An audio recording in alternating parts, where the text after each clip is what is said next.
Giza পিরামিডসের construction থেকে শুরু করে হাজার হাজার বছর আগে লেখা হেলিওগ্রাফিক্সের মডার্ন হেলিকপ্টার ইয়জ পর্যন্ত ইজিপ্টের মাটি এমন এমন রহস্যতে ভরপুর যে মানুষ এগুলো দেখে নিজের মস্তিষ্ককে ঠিক রাখতে পারে না।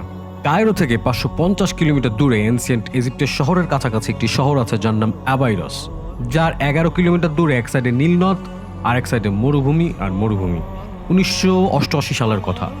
প্রচুর ঝড়ের কারণে মাটির নিচ থেকে কিছু রহস্যজনক জিনিস উঠে আসলো, যেটা কাঠ দিয়ে তৈরি ছিল, ইতিমধ্যে পোকামাকড় খেয়ে প্রায় শেষ করেই ফেলেছিল। এটা আসলে কি ছিল এটা জানার জন্য 2000 সালে আর্কিওলজিক্যাল টিম কাজ শুরু করে এবং তারা মাটি খননের কাজ শুরু করেছিল। তারা খুব সাবধানে খননের কাজ করছিল, কারণ তাদের ছোট একটা ভুল স্ট্রাকচারটির ক্ষতি করে দিতে পারে।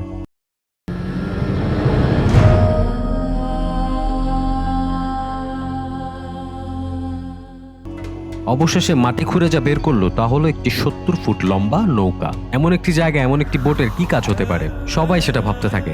এখানেই শেষ না, খনন কাজ চলতেই থাকে যে আর কিছু পাওয়া যায় কিনা। সবশেষে ওখানে একটি না বরং 14টি বোট পাওয়া যায়, যা এক একটি লাইন দিয়ে মাটির তলে দাফন করা ছিল।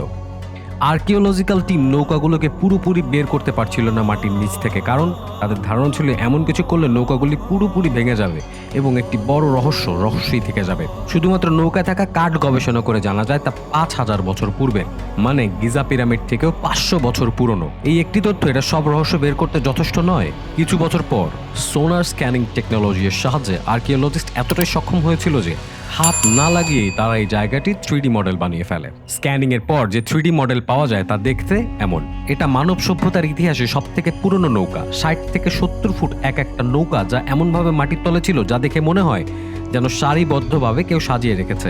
এই জায়গা দেখলে মনে প্রশ্ন আসে, তাহলে কি এটাই আগের নীল নদীর ঘাট ছিল?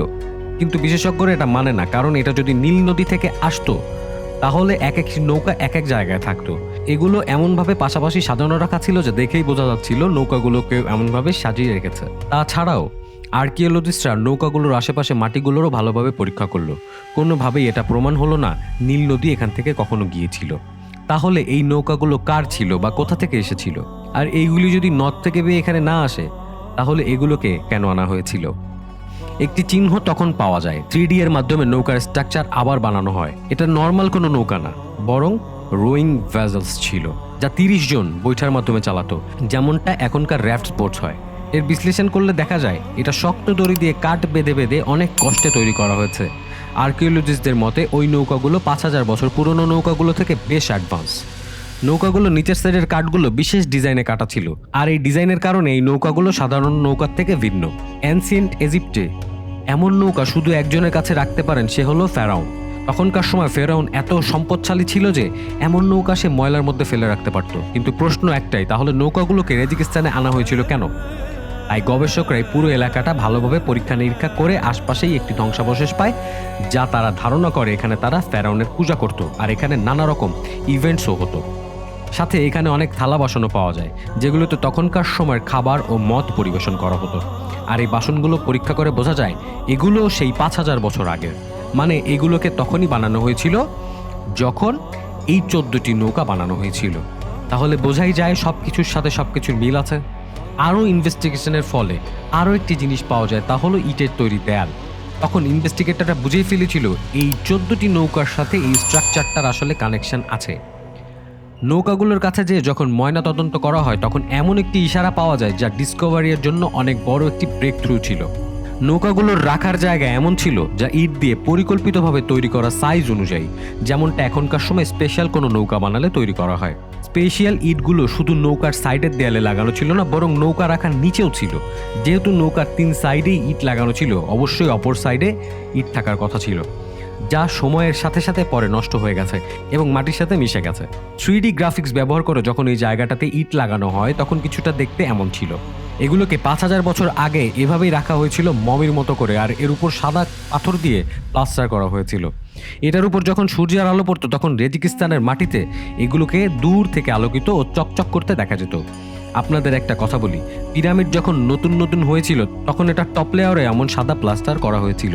আর্কিওলজিস্ট এর মাধ্যমে বুঝতে পারে তখন তারা এটা সৌন্দর্যের জন্য ব্যবহার করত, কারণ পিরামিডও এই প্লাস্টার করার পর রেজিকিস্তানের মতো চকচক করত। আর্কিওলজিস্ট অনেক বছর ধরে এই নৌকা নিয়ে গবেষণা করে অনেক কিছু বের করেছিল। এটা তো শিওর ছিল যে এটা কোনো নদ থেকে ভেসে এসেছিল না। এখানে এই নৌকাগুলোর ডিজাইন এতটা অ্যাডভান্স ছিল যে সবাই বুঝেছিল এটা তখনকার কোনো ইজিপ্ট কিং এর ছিল। এগুলোকে ইটের তাঁবুতে রাখা হয়েছিল। এখন শুধু শেষ প্রশ্নের উত্তরের অপেক্ষা ছিল, নৌকাগুলোকে মমির মতো করে রাখা হয়েছিল কেন? এখান থেকে মাত্র 1.5 কিলোমিটার দূরেই ইজিপ্টের একটি কিং টম্ব ছিল, অর্থাৎ মরার পর যেখানে রাখা হতো। এই টম্ব, নৌকা আর ওখানে পাওয়া থালা বাসন সব একই সময় তৈরি ছিল।